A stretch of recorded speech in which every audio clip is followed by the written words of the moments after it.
25 நாள் continuity video தான். இன்றைக்கி 54வது நாள். ஸோ இன்றைக்கி பார்த்தீங்கன்னா மார்னிங் ரொட்டீன் எப்படி ஸ்டார்ட் ஆச்சு அப்படின்னா, ஹாட் வாட்டரோட தான் எப்போதும் என்னோடய மார்னிங் ரொட்டீன் ஸ்டார்ட் ஆகும். அதில் லெமனோ ஆப்பிள் சிடர் வினிகர் அந்த மாதிரி ஏதாவது ஒன்று சேர்த்து குடிச்சிக்குவேன். குடிச்சு முடிச்சதுக்கப்புறம் பிரம்ம முகூர்த்தத்து விளக்கு நம்மளுமே போட்டுட்டு தான் இருக்கோம். ரொம்ப வருஷமாக பண்ணிகிட்ருக்கோம். ஸோ அதை எக்ஸ்பிளைன் பண்ணி அதிகமாக வீடியோஸ் போடுறது கிடையாது.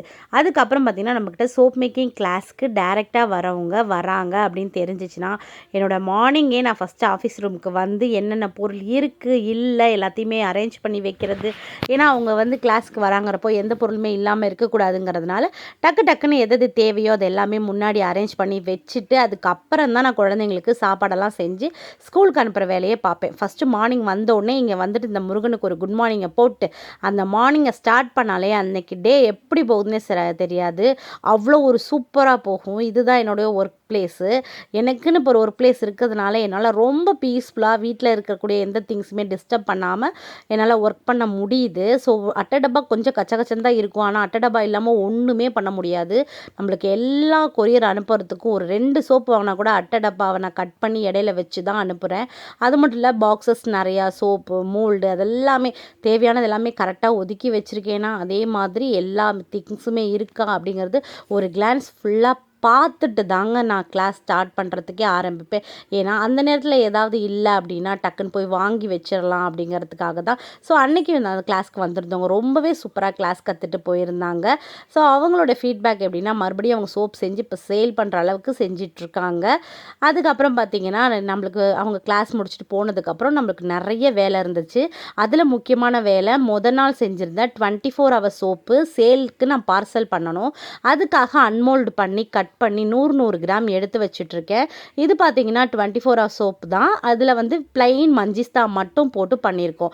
இப்போ பார்த்திங்கன்னா இந்த 24 ஹவர்ஸ் கோல்டு மஞ்சிஸ்தா சோப்பாக இருக்கட்டும், ஸ்கின் ஒயிட்னிங் சோப்பாக இருக்கட்டும், பிரைடலுக்கு 24 கேரட்டி கோல்டு டஸ்டிங் பவுடர் சோப்பாக இருக்கட்டும், இது எல்லாமே இப்போ நம்மக்கிட்ட ரொம்ப நல்லா போயிட்டுருக்கு. நம்மளுக்கு டெய்லியுமே ஒரு 4 மணிக்கு மேலேயே வேலை பார்த்திங்கன்னா இந்த சோப்பு செஞ்சு அடுத்த நாள் 4 மணிக்கு கட் பண்ணி பார்சல் பண்ணுறது தான் இப்போ வேலையாக இருக்குது.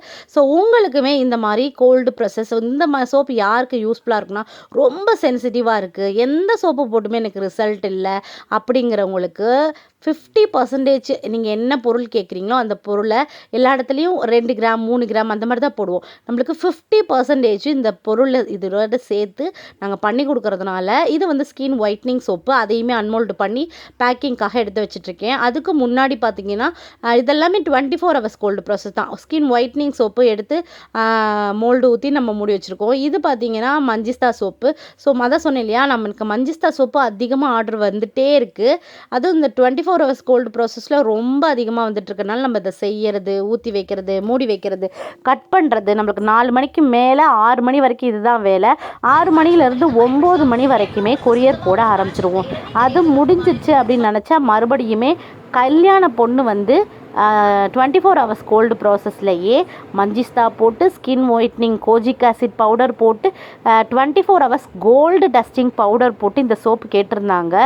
ஸோ அவங்களுக்காக தான் இந்த சோப்பு செய்கிறோம். நான் எப்போதுமே கஸ்டமைஸ் சோப்பு பண்ணி கொடுக்குறேன் அப்படின்னா ஒரு 6 பீஸாவது வாங்கணும், 5 பீஸாவது வாங்கணும், அரை டஜன் வாங்கணும், 1 டஜன் வாங்கணும் சொல்லிடுவேன். ஏன்னா செய்யக்கூடிய பொருள் எதுவுமே வேஸ்டேஜ் இல்லாமல் முழுசாக அவங்களுக்கே கிடைக்கணும் அப்படிங்கிறதுக்காக. இப்போ இவங்களுக்கு பார்த்திங்கன்னா நம்ம வந்து 1/2 கிலோ செய்கிறோம். பட் இந்த சோப்பு கண்டிப்பாக வீடியோ போட்டால் மறுபடியும் கஸ்டமர் கேட்பாங்க அப்படிங்கிறதுனால நான் 1 லிட்டராகவே செஞ்சுக்கிட்டேன். அதாவது 1 கிலோவாகவே செஞ்சுக்கிட்டேன். 5 அவங்க எடுத்துக்கிட்டாங்க. இனிமேல் நம்மக்கிட்ட பார்த்திங்கன்னா 7 சோப்பு இருக்குது. அது எப்பட்றா 1 கிலோ போட்டாங்க ஆனால் 1/200 சோப்பு வருது அப்படின்னு பார்த்தா, நம்ம காஸ்டிக் சோடா வேறு கலக்கிறோம் இல்லைங்களா, அதனால் நம்ம எப்போதுமே 1 கிலோ செஞ்சால் 1/200 1/300 அந்த மாதிரி தான் நமக்கு சோப்பு அதிகமாக 3 சோப்பு கிடைக்கும். ஓகேங்களா. ஸோ காஸ்டிக் சோடா இந்த மாதிரி தான் சில்வரில் இருக்கக்கூடிய, இதில் நிறைய டிப்ஸுமே சொல்கிறேன், யூஸ் பண்ணிக்கோங்க. சில்வரில் இருக்கக்கூடிய வடிகட்டி யூஸ் பண்ணிங்கன்னா வடிகட்டி ஒன்றும் ஆகாது, ரொம்பவே நல்லது. இந்த வடிகட்டி இந்த பாத்திரத்தெல்லாம் ஒரு நாள் ஃபுல்லாக தண்ணியில் ஊற போட்டுட்டு அடுத்த நாள் கழுவுங்க, உங்கள் கைக்குமே ஒன்றுமே ஆகாது. ஸோ இந்த மாதிரி மஞ்சிஸ்தாவோட கலர் வந்தோடனே நம்ம இந்த காஸ்டிக் சோடா ஊற்றுனதுக்கப்புறமே ஆயிலோட கலர் பார்த்திங்கன்னா இந்த மாதிரி தான் வந்துடும். ஸோ அடுத்தது நான் மஞ்சிஸ்தா பவுடர் போட்டுக்கிறேன். நம்மளோட மஞ்சிஸ்தா பார்த்திங்கன்னா நம்மக்கிட்ட சூப்பரான கலரில் கிடைக்கும். நம்ம வேர் வந்து ஃபஸ்ட் ஃபஸ்ட்டு குவாலிட்டி வேர், அதாவது ஹாப்பி ஹெர்பல்ஸ்னு பாலக்காட்டு கம்பெனிலேருந்து வாங்குறதுனால நம்மளோடது ப்யூராக இருக்கும் ஹெர்பல். நான் வேறாக வாங்கிட்டு வந்து இங்கே கொண்டு வந்து காய வச்சு அரைக்கிறேன். நம்மக்கிட்ட மஞ்சிஸ்டா பவுடருமே அவைலபிள் இருக்குது, ரொம்பவே ரேட் கம்மி தான். ஸோ மஞ்சிஸ்டா பவுடர் போட்டதுக்கப்புறம் பார்த்திங்கன்னா skin whitening kojic acid powder. Kojic acid powder போட்டாவே அதுக்காக இன்னொரு பவுடர் போடுவோம் இல்லைங்களா, அது வந்து என்ன பண்ணும் அப்படின்னா உங்களுடைய SPF சன் ப்ரூஃபாகவும் சோப்பு வேலை பார்க்கும். இது ஏன் இவ்வளோ மெனக்கட்டு செய்கிறோம் அப்படின்னா, இது வந்து கல்யாண பொண்ணுக்காக முகம் பழன்னு இருக்கணும், எந்த ஒரு மேக்கப் அந்த நேரத்தில் போட்டாலும் சரி போடலைன்னாலும் சரி ஒரு க்ளோ ஸ்கின்ல இருந்துகிட்டே இருக்கணும். ஜஸ்ட் ஒரு ஃபேஸ் வாஷ் பண்ணிட்டு வந்தாலும் ஃபேஸ் வந்து அப்படி ஒரு பளிச்சுன்னு இருக்கணும் அப்படிங்கிறதுக்காக jojoba oil, olive oil, coconut oil அந்த மாதிரியான எக்ஸ்பென்சிவான ஆயிலெலாம் ஊற்றி பண்ணிக்கிட்டு கொடுத்துட்ருக்கோம். இந்த சோப்புமே அதே மாதிரி எக்ஸ்பென்சிவ் தான். அதுக்காக நான் 200 ரூபாய்க்கு 100 கிராம் விற்கிறது, 150 ரூபாய்க்கு மேலே 100 கிராம் விற்கிறது அந்த மாதிரிலாம் கிடையாது. இது வந்து 24 hours கோல்டு டஸ்டிங் பவுடர். இந்த பவுடருக்கு தான் முக்கியமாக சொல்ல போனால் ஆயிலு, இந்த பவுடர், இது ரெண்டுக்கு தான் ரேட் ஜாஸ்தியாகுது. கோஜிக் ஆசிட்டே 3600 மேலே வருது. ஆனால் அதை விட இந்த டஸ்டிங் பவுடர்ஸும் ஆயில்ஸுமே ரேட் வந்து பயங்கரமாக பிடிக்குது. ஸோ அதுக்கப்புறம் அதை மோல்டில் ஊற்றி காய வச்சுட்டேன். அதுக்கப்புறம் பார்த்திங்கன்னா ப்ளெயின் மஞ்சிஸ்டா சோப்பு கேட்டிருந்தாங்க. ஸோ ஆல்ரெடி காஞ்சிக்கிட்டு இருக்கு மோல்டில். இப்போ தான் நான் ஒரு சோப்பு செஞ்சு முடித்தேன். அதுக்கப்புறம் கையோட இந்த சோப்புமே செஞ்சிடலாம் சொல்லி இது வந்து 2 கிலோவுக்கு நான் பண்ணிக்கிட்டு இருக்கேன். இப்படி தாங்க நம்மளுடைய மார்னிங் வந்து கோல்டு ப்ராசஸ் சோப்பும் சரி, 24 hours கோல்டு ப்ராசஸ் சோப்பும் சரி. நான் ஏன் வீடியோ போடலைன்னா இப்படி தான் தொடர்ந்து வேலை போய்கிட்டே இருக்கிறதுனால என்னால் வீடியோ போட முடியலை.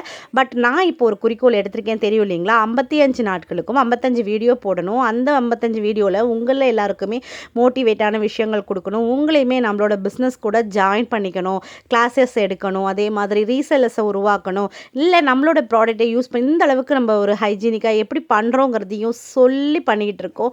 ஸோ உங்களுடைய சப்போர்ட்டுமே நான் எனக்கு கொடுக்கணும் அப்படின்னு தான் நான் ஆசைப்பட்றேன். நம்ம வந்து 95,000 சப்ஸ்கிரைபர் ரீச் பண்ணிட்டோம். இன்னும் ஒரு 5,000 பேர் தான் இருக்காங்க. நீங்கள் நினச்சிங்கன்னா யாரையோ திறமை இருக்கிறவங்களுக்கும் அதே மாதிரி மற்றவங்களுக்கு சப்போர்ட் பண்ணணும்னு நினைக்கிறவங்களுக்கும் நீங்கள் சப்போர்ட் பண்ணுவீங்கிற ஒரு மோட்டிவேட்டில் தான் இந்த 55 நாள் தொடர்ந்து வீடியோஸ் கொடுக்கலாம். அதே மாதிரி உங்களுக்கு யூஸ்ஃபுல்லான தகவலை கொடுக்கலாம். ஏதாவது ஒன்று என் வீட்டில் நான் இந்த குழம்பு வச்சேன், என் வீட்டில் இந்த சாம்பாரை வச்சேன் சொல்கிறதுனால உங்களுக்கும் பிரயோஜனம் கிடையாது, எனக்கும் பிரயோஜனம் கிடையாது. ஆனால் நான் இப்படிப்பட்ட வேலைகளை பண்ணிக்கிட்டு இருக்கேன், அதில் ஒரு 10 ரூபா சம்பாதிச்சிட்ருக்கேன். நீங்களும் இந்த மாதிரி வேலைகள் பார்க்குறது மூலிமா வீட்டில் இருந்து ஒரு சின்ன வருமானத்தை ஈட்டி நமக்கு தேவைகளை நம்ம செஞ்சுக்க முடியும் அப்படின்னு ஒரு சின்ன மோட்டிவேட் தான் கொடுத்துட்ருக்கேன். ஸோ தயவு செஞ்சு ஒரே ஒரு விஷயம் உங்ககிட்ட நான் சொல்லணும்னு ஆசைப்பட்றேன். நிறைய கேர்ள்ஸ் என்ன பண்ணுறீங்கன்னா, நைட்டு கண்டிப்பாக நம்மளுக்கு பகலெல்லாம் வேலை இருக்குது, நைட்டு தான் நம்ம இந்த செல்லை எடுக்கிறோம். அந்த நேரத்தில் எப்படி முன்னேறது, எப்படி வாழ்க்கைக்கு தேவையான செக்மெண்ட்டுக்குள்ளே நீங்கள் சர்ச் பண்ணி போகிறீங்களோ அப்போது அந்த மாதிரி வீடியோஸ் தான் உங்களுக்கு காட்டும். இப்போ எனக்கு வந்து சப்போர்ட் பண்ணுற, எனக்கு ஃபோன் பண்ணி இந்த கிளாஸ் சேர்ந்துக்கிறேன் அந்த கிளாஸ் சேர்ந்துக்கிறேன் அப்படின்னு நினைக்கிறவங்க எல்லோரும் யாருன்னா, வீட்டில் சும்மா உட்காந்துருக்கக்கூடாது, வீட்டுக்காருக்கு சப்போர்ட்டிவாக இருக்கணும் அப்படிங்கிற தேடல் இருக்கக்கூடியவங்க தான். ஸோ அந்த மாதிரி இருக்கக்கூடியவங்க செல்லில் தான் இந்த மாதிரியான வீடியோஸ் வந்து கண்டிப்பாக படும். நான் டைம் பாஸ் பண்ணுறேன், அந்த விளாக் பார்க்குறேன், இந்த விளாக் பார்க்குறேன், அவங்க லைவை பார்க்குறேன், இவங்க லைவை பார்க்குறேன், அவங்க எல்லாருமே நீங்கள் பார்க்குறீங்க, உங்கள் டைம் போகுது தான், இல்லைன்னு சொல்லலை. ஆனால் திரும்பி நின்று பார்த்தீங்கன்னா உங்களுக்கு என்ன நஷ்டமாச்சு, நீங்கள் என்ன சம்பாதிச்சிங்க, உங்கள் கையில் என்ன இருக்குது. அதே மாதிரி லைவில் நிறைய நெகட்டிவ்ஸான விஷயங்களை பார்க்க ஆட்டோமேட்டிக்லி உங்கள் ஃபேமிலியிலே தேவையில்லாத நெகட்டிவ் தாட்ஸ் உங்களுக்குள்ளே வரும். அதே மாதிரி நெகட்டிவ் சண்டை கிண்டன் தான் வந்துட்டுருக்கும். ஸோ நல்ல விஷயங்களை பாருங்கள். நீங்கள் எவ்வளோக்குள்ளே பார்க்குறீங்களோ உங்கள் மூளைக்குள்ளே போகுதோ உங்களை நீங்கள் ப்ரெசன்டபுளாக ஆக்கிக்குவீங்க, வீட்டையும் ப்ரெசன்டபுளாக வச்சுக்குவீங்க. அது ஒரு பொண்ணு வீட்டில் நினச்சா மட்டும்தான் அந்த வீட்டில் சுற்றி இருக்கிற குழந்தைங்கலேருந்து புருஷன் வரைக்கும் எல்லாருமே ஹாப்பியாக இருக்க முடியும். அது சத்தியமான உண்மை. தயவு செஞ்சு சொல்கிறேன், நல்ல விஷயங்களை தேடுங்க. சாமியை பற்றி தேடுங்க. எந்த சாமி கும்பிட்டாலும் பரவாயில்ல. நீங்கள் இயேசுவை கும்பிட்றீங்களா, இயேசுப்பாவை பற்றி தேடுங்க. சாமி கும்பிட்றீங்களா, சாமி தேடுங்க. அல்லாவை கும்பிட்றீங்களா, அல்லாவை பற்றிலாம் நிறைய விஷயங்கள் இருக்குது, அதை பற்றி தேடுங்க. வாழ்க்கையில் முன்னேறணும், இந்த பிஸ்னஸில் உங்களுக்கு ஈர்ப்பு இருக்குது அப்படின்னா அந்த பிஸ்னஸை பற்றி தேடுங்க. கண்டிப்பாக அந்த தேடல் உங்ககிட்ட வந்து சேரும். எப்படி ஒரு மார்க்கெட்டிங் பாருங்கள், நம்ம ஒரு பொருளை வந்து அமேசான்லேயோ ஃப்ளிப்கார்ட்லேயோ தேடுவோம், ஆனால் நம்ம யூடியூப்லேயும் இன்ஸ்டாகிராம்லேயும் நம்ம சர்ச் பண்ணுறப்போ இடையில வரும். எப்படின்னு யோசிச்சு பாருங்கள். அவங்களே அந்த அளவுக்கு வேகமாக இருக்கிறப்போ நீங்கள் தேடுற விஷயம் உங்களுக்கு கண்டிப்பாக உங்ககிட்ட வந்து சேரும். ஸோ நல்ல விஷயங்களை தேடுங்க. நான் சொல்ல வந்த விஷயம் என்னென்னா, தேடுறீங்க, ஆர்வமாக ஃபோன் பண்ணுறீங்க, அதெல்லாம் கரெக்டு தான். பட் ஒரு 12 மணிக்கெலாம் ஃபோன் பண்ணுறீங்க இல்லையா, ஃபோன் பண்ணி அக்கா அந்த கிளாஸுக்கு எவ்வளோக்கா ஃபீஸு, ஏக்கா அந்த கிளாஸுக்கு வந்து எப்போக்கா ஜாயின் பண்ணலாம், உங்களோட ஆர்வம் எனக்கு புரியுது. பட் எனக்கும் குடும்பம் இருக்குது, எனக்கும் பிள்ளை குட்டிங்க இருக்காங்க, அந்த நேரத்தில் ஃபோன் வந்தால் நல்லா இருக்காது இல்லைங்களா? ஸோ நீங்கள் என்ன பண்ணுறீங்கன்னா நம்பரை நோட் பண்ணி வச்சுட்டு காலையில் ஒரு 6 மணியாக இருந்தாலும் பரவாயில்ல, 5 மணியாக இருந்தாலும் பரவாயில்ல, வாட்ஸ்அப்பில் ஒரு மெசேஜை போட்டு விட்டுருங்க. ஒரு 11:30 மணிக்கு மேலேயோ, ஒரு 10 மணிக்கு மேலேயோ, ஒரு 9:30 மணிக்கு மேலேயோ ஃபோன் பண்ணிங்கன்னா என்னால் அட்டன் பண்ண முடியும். ஏன்னா நான் வந்து வீட்டையும் பார்க்கணும், குழந்தைங்களையும் பார்க்கணும், ஃபேமிலியும் பார்க்கணும். அப்படிங்கிறப்போ எனக்கு நீங்கள் சப்போர்ட் பண்ணுற விதமாக உங்களுடைய ஃபோன் காலை வந்து ஒரு 9:30க்கு மேலே ஃபோன் பண்ணுங்கள்.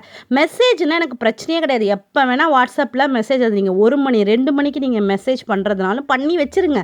நான் மார்னிங் எழுந்திரிச்சு உங்களுக்கு ரிப்ளை பண்ண போகிறேன். சரிங்களா? எனக்கு உங்களுடைய ஆர்வம் புரியுது. உங்கள் ஆர்வத்துக்கு நான் மரியாதை கொடுக்கணும் அப்படிங்கிறதுக்காக தான் இன்றைக்கி இந்த விஷயத்த தெளிவாக சொல்கிறேன். நீங்கள் கண்ட நேரத்தில் ஃபோன் பண்ணி அதுக்கு ரெஸ்பான்ஸ் அக்காட்ட இருந்து இல்லை நீங்கள் நினைக்கிறத விட கரெக்டான டைமில் மெசேஜ் போட்டு வச்சுருங்க. அதை நான் எப்போ எந்திரிச்சு பார்த்தாலும் சரி, நான் 4 மணிக்கு 3 மணிக்கு எந்திரிக்கிறவ தான். குழந்தைங்க 1க்கு 3 இருக்கிறதுனால எப்போ யார் எந்திரிப்பாங்க, எப்போ தண்ணி வேணும்னு கேட்பாங்க, எப்போ தூங்கி இந்த சைடு புரண்டு படுப்பாங்க, அங்கிட்டு புரண்டு படுப்பாங்கன்னு தெரியாது. அந்த நேரத்தில் லைட்டாக தூக்கம் கெட்டு போகிறப்ப என்ன பண்ணுவேன்னா மொபைல் எடுத்து கண்டிப்பாக 1 செகண்ட் பார்ப்பேன். அப்போ நான் ஃபோனை பார்த்துருவேன். அதனால் நீங்கள் மெசேஜ் போட்டு வைங்க. அதுதான் நம்மளுடைய கம்யூனிகேஷனுக்கு ரொம்ப நல்லாயிருக்கும். சரிங்களா?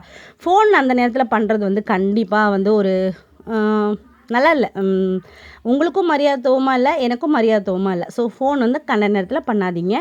But WhatsApp always welcome. வாட்ஸ்அப்பில் சாட் பண்ணி வைங்க. ஃபோன் 9:30க்கு மேலே பண்ணுங்கள். இது வந்து ஒரு 2-3 டேஸ்க்கு வந்து வீடியோஸ் நல்லா போய்கிட்டு இருக்கு. நீங்கள் நினைக்கிறீங்க பழைய வீடியோஸ் எல்லாம் போய்கிட்டு இருக்கு. நிறைய கிளாஸஸ் ஜாயின் பண்ணிகிட்ருக்காங்க, நிறைய ஆர்டர்ஸ் கொடுத்துட்ருக்கனால தான் இப்படி நம்ம ஒரு சோப்பு செஞ்சு காயறதுக்குள்ளேயே அன்மோல்டு பண்ணி இன்னொரு சோப்பு செஞ்சிட்ருக்கோம். மோல்டு என்னால் வாங்கி கட்டுப்படி ஆகலை. அவ்வளோ மோல்டு நான் வாங்கி வச்ச மோல்டும் கிளாஸுக்கு வரவங்க என்ன பண்ணிடுறாங்க, அக்கா எனக்கு அந்த மோல்டு வேணுக்கா, இந்த மோல்டு வேணுக்கா, தனியாக பே பண்ணி வாங்கிட்டு போயிடுறாங்க. யூஸ் பண்ண மோல்டுனாலும் பரவாயில்ல, அக்கா நான் பரவாயில்லக்கா அது எவ்வளோ சொல்லுங்கள் நான் கொடுத்துட்டு வாங்கிட்டு போகிறேன்னு சொல்லி வாங்கிட்டு போயிடுறாங்க. ஸோ நம்மளுக்கு மோல்டு கண்ட்ரோலே ஆக மாட்டேங்குது. அப்படி இருந்து நம்ம சோப்பு செய்கிறது, காயறதுக்குள்ளே எடுக்கிறது, அன்மோல்டு பண்ணுறது 4 மணிக்கு மேலே பார்த்திங்கன்னா ஃபயராக ஒர்க் போயிட்டுருக்கும். இதில் டேரெக்ட் கிளாஸ் வராங்கன்னா ரொம்ப கஷ்டம். அவங்க 4 மணி வரைக்கும் கிளாஸ் முடிக்கிற வரைக்கும் நம்மளால் எந்த ஆர்டர்ஸும் எடுக்க முடியாது. கிளாஸ் முடிஞ்சதுக்கு அப்புறம் தான் வாட்ஸ்அப்பில் வேக வேகமாக போய் ஆர்டர் எடுக்கிறது, என்னென்ன பொருள் வேணுங்கிறத செய்கிறது, கொரியர் அனுப்புறது, இந்த மாதிரி பயங்கர டைட்டாக வேலை போயிட்டுருக்கு. பட் இந்த டைட்டாக வேலை போக வச்சுருந்த மக்களான உங்களுக்கும் என்னுடைய முருகனுக்கும் தான் நான் நன்றி ஃபஸ்ட்டு சொல்லுவேன். என்னை பீஸ்ஃபுல்லாக இந்த வேலை பார்க்க வைக்கிற எங்கள் அம்மாவுக்கும், என் வீட்டுக்காருக்கும், என் பிள்ளைங்களுக்குமே நான் ரொம்ப தேங்க் பண்ணிக்கணும். ஏன்னா பரவாயில்லம்மா நீங்கள் வேலை பாருங்கள் அப்படின்னு பிள்ளைங்க விட்டு கொடுக்கறதுனால தான் என்னால் வந்துட்டு வேலை பார்க்க முடியுது. ஏன்னா குட்டி பையன் கொண்டு இப்போ நான் ஆட்டோவில் அனுப்பிச்சிட்டேன். ஏன்னா அந்த டைமில் 3 மணிக்கு ஓடி போய் கூட்டிகிட்டு வர முடியல அப்படிங்கிறதுனால பசங்களை டியூஷனுக்கு அனுப்பிச்சிட்டேன். ஏன்னா படிக்க வைக்கிறதுக்கு எனக்கு இவ்வளோ நான் கஷ்டப்படுறேன்னா பிள்ளைங்களை நல்லா படிக்க வைக்கணுங்கிறதுக்காக. ஸோ என் கூட வச்சுருந்தேன்னா என்னால் அவங்கள படிப்பில் ஃபோக்கஸ் பண்ண முடியலங்கிறனால இப்போ 2 பசங்களுமே வந்துட்டு டியூஷன் அனுப்பிச்சிட்டேன். ஸோ அப்படி ஒவ்வொரு விஷயங்களையுமே நான் முன்னேற குழந்தைங்களையும் நான் விட்டுறக்கூடாதுங்கிறதுனால பார்த்து பண்ணிகிட்ருக்கேன். ஸோ எங்களுக்கான டைம் பார்த்திங்கன்னா அந்த தூங்குகிற டைம் தான். ஸோ அதுக்காக தான் நான் ஃபோனை பற்றி சொல்லியிருந்தேன். மற்றபடி நீங்கள் எப்போ வேணால் ஃபோன் பண்ணுங்கள். சரிங்களா? மார்னிங் ஒரு 9:30க்கு மேலே எப்போ வேணால் ஃபோன் பண்ணுங்கள். நம்ம வந்து சோப்பு மேக்கிங்க்கு யூஸ் பண்ணக்கூடிய நிறைய திங்ஸஸ் நீங்கள் எங்கே பார்த்துருப்பீங்கன்னா கேக்கு மேக்கிங் யூஸ் பண்ணக்கூடிய திங்ஸாக தான் இருக்கும். அது யூஸ் பண்ணுறதுக்கு ரொம்ப ஈஸியாக இருக்கிறதுனால ஆக்சுவலி இந்த அட்டை வந்து இன்னும் 2-3 அட்டை இருந்துச்சு. லாஸ்ட் டைம் சோப் மேக்கிங் கிளாஸ்க்கு வந்தவங்க கூட ஒன்று கொடுத்துட்டேன். ஏன்னா இது ஈஸியாக இருக்கும். பெரிய மோல்டில் ஊற்றுறோம், அது சமமாக நம்ம இழுத்து விடணும் அப்படின்னா நம்மளுக்கு இதில் இழுக்கிறதுக்கு ரொம்ப ஈஸியாக இருக்கும். வேஸ்டேஜுமே அவ்வளோ இருக்காது. அதனால் அதை எப்படி பட்டி தகடு வச்சு யூஸ் பண்ணுறோம் அது மாதிரி இருக்கும். நீங்கள் க்ளீன் பண்ணுறதுக்கு இந்த மாதிரி வலிச்சு எடுக்கிறதுக்கு அப்படிங்கிறதுக்காக. ஸோ அது மாதிரி நீங்கள் யூஸ் பண்ணிக்கோங்க. கேக்கு யூஸ் பண்ணக்கூடிய நிறைய திங்ஸஸ், மோல்டு அதெல்லாமே இதுக்கு யூஸ் பண்ணிக்கலாம். ஸோ இது வந்து நான் சொல்லியிருந்தேன் 24 hours கோல்டு ப்ராசஸ் சோப்பு தான். ஸோ இது வந்து ரொம்ப நல்ல ரிசல்ட் கொடுக்குது. நம்ம ஹாஸ்பிட்டல்ஸ்லலாம் டாக்டர்ஸ் எழுதி கொடுக்கக்கூடிய சோப்பு எல்லாமே இந்த மாதிரியான சோப்ஸ் தான்.